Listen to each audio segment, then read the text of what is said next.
Man, this actually might be their best Venom figure. This is really...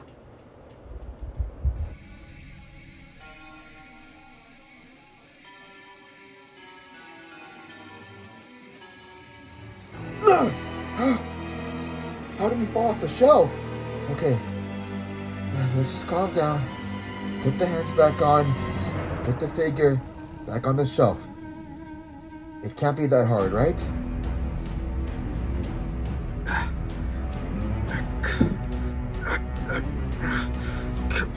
Come on, get in there! Come on, I almost got it. Yeah. No. All right.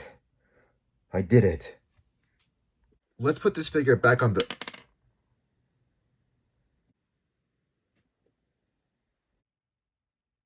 Motherfucker!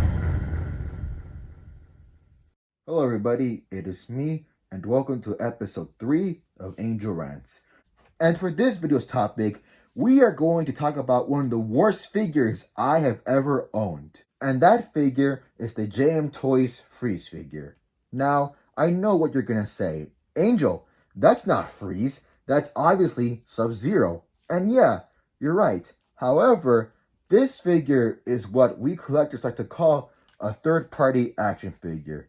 Now, in case you don't know, third-party action figures are figures that are not officially made by companies such as Hasbro or Mattel.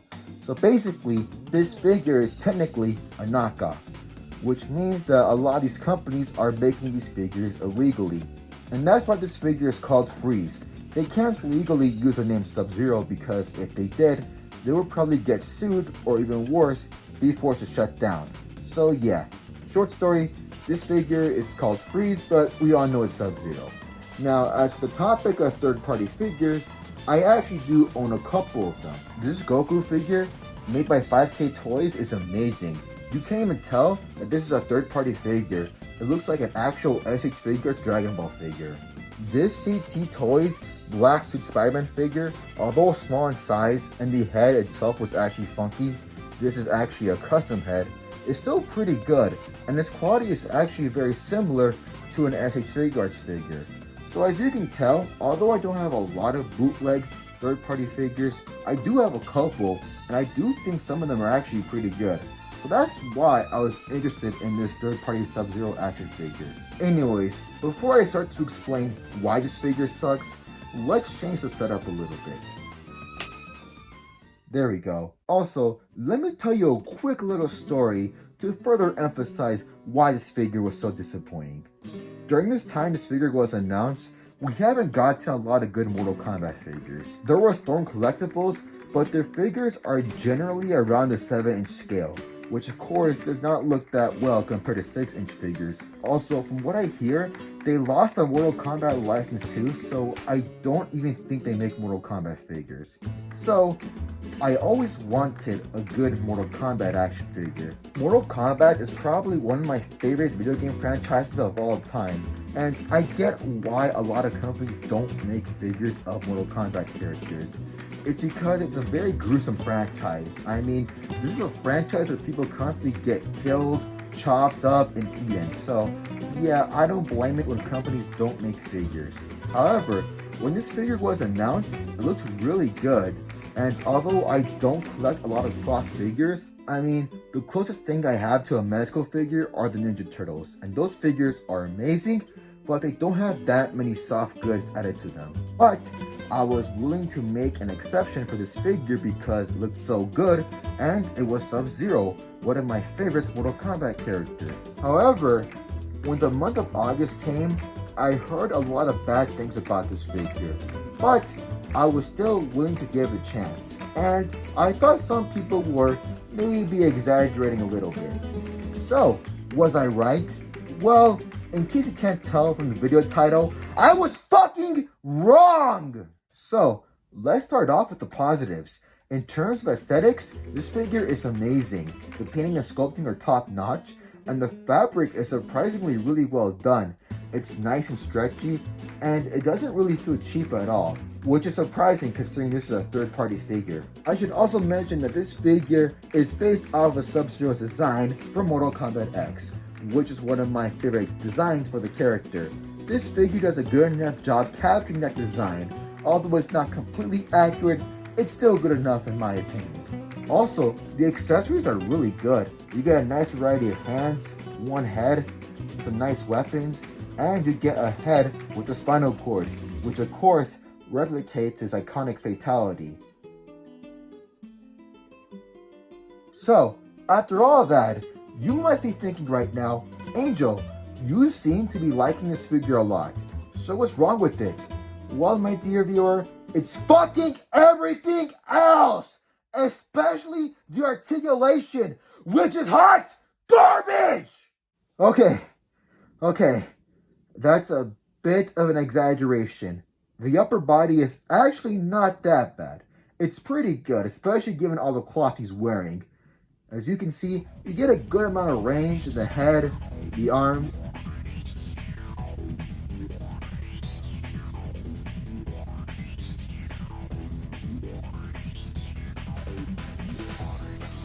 and even the torso. But it's the legs where everything begins to suck. Why on earth did they use such a thick piece of cloth for the legs?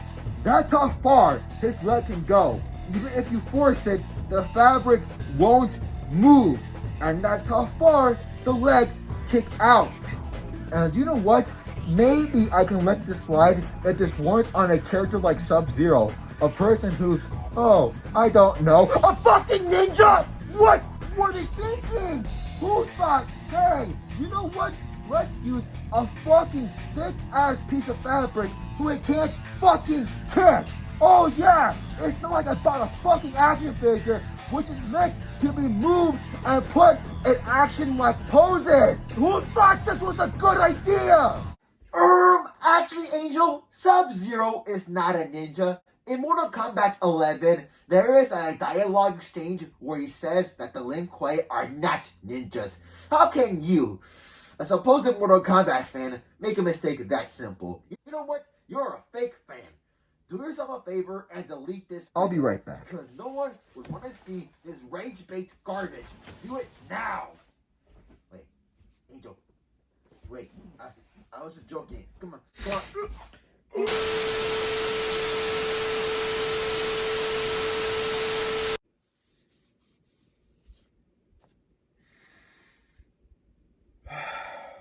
Anyways, back onto the video. You know what's funny? That leg articulation, although it does suck, it's not my biggest problem with the figure, because the leg articulation can actually be improved. As you can see, the figure is fabric, so if you take off the pants of the figure, you can see that the legs themselves are actually well articulated. It's just the fabric that holds it back. So, you can actually take off the pants of the old figure and get some new ones. Now, I got these pants off of Amazon, and I will provide a link down below if you want to do what I did. Basically, I took out the pants off the old figure, and by the way, some cutting will be required because the blue stash is actually attached to the pants, but that's not too hard. So all you gotta do is just cut that part off, take off the pants, and put the new ones on. And as you can see, the new pants greatly improved the figure. It's almost as if that's how the figure should have been. But you're probably wondering right now, Angel, if the leg articulation is not what makes this figure suck, then what is it then? Well, do you remember those hands that I mentioned? Well, good luck putting any of them onto the figure because the hands don't stay on! All these hands don't stay onto the figure, and it's because of these stupid wrist gauntlets. They're too small. They don't provide enough space for the hand to stay in. At best, you can get some hot water and stretch the hands out a little bit. But every single time I take off the hands, I have to wrestle the figure to put them back in. How is that fun? Look at Marvel Legends. Boom, easy. Mayfex, effortless. SH Figure Arts. simple and effective. Look at this figure! Look at how hard it is! Did no one at the factory go, maybe we made the wrist gauntlet too small. Let's make it bigger. I guess not! Wow! That's some great QC right there! Good job! This is what killed the figure for me. I can honestly look past the leg articulation because I can at least fix it. Not the fucking hands! How the fuck am I supposed to pose this figure if I can't even fucking put the hands in? Also, this figure is just too big. This figure honestly scales better with Mezco than other 1/12 scale figures. So yes, sorry guys, in this case, size does matter. So here we have it guys, a figure that only looks good, can't pose for shit, and has awful accessories you can't even put on the figure. Wow, that sounds awesome. You know, if I wanted a figure that I could just put on a shelf and not pose around, I would just buy a statue! Well, at least the price is somewhat justifiable. I mean, it can't be that... $80? $80 for this garbage? No! It's not worth it! Please, don't be like me and buy this figure. The modifications aren't even worth it. Don't buy this figure just to change the pants. Just save your money and hope that a different company will make good Mortal Kombat figures. Maybe Jada Toys or Rebel Tech. Please, I'll take anything at this point. Okay, well, not McFarlane. But anyways, guys, I don't buy figures just to make fun of them or say how bad they are. I made this video to warn people not to get this figure, because I was being naive and hopeful. But in reality, I should have listened to what people said about this figure. Please, don't be like me. Do not get this figure. It's not good. Now, as for me and this figure, I'm just gonna get it in one pose and never touch it ever again. Anyways guys, thanks for watching. Feel free to like and subscribe. Let me know in the comments down below what you thought of this video. Do you agree with what I said, or do you disagree and think the figure is still good, which I highly doubt. Anyways guys, thanks for watching, and I'll see you guys on the next video. Take care.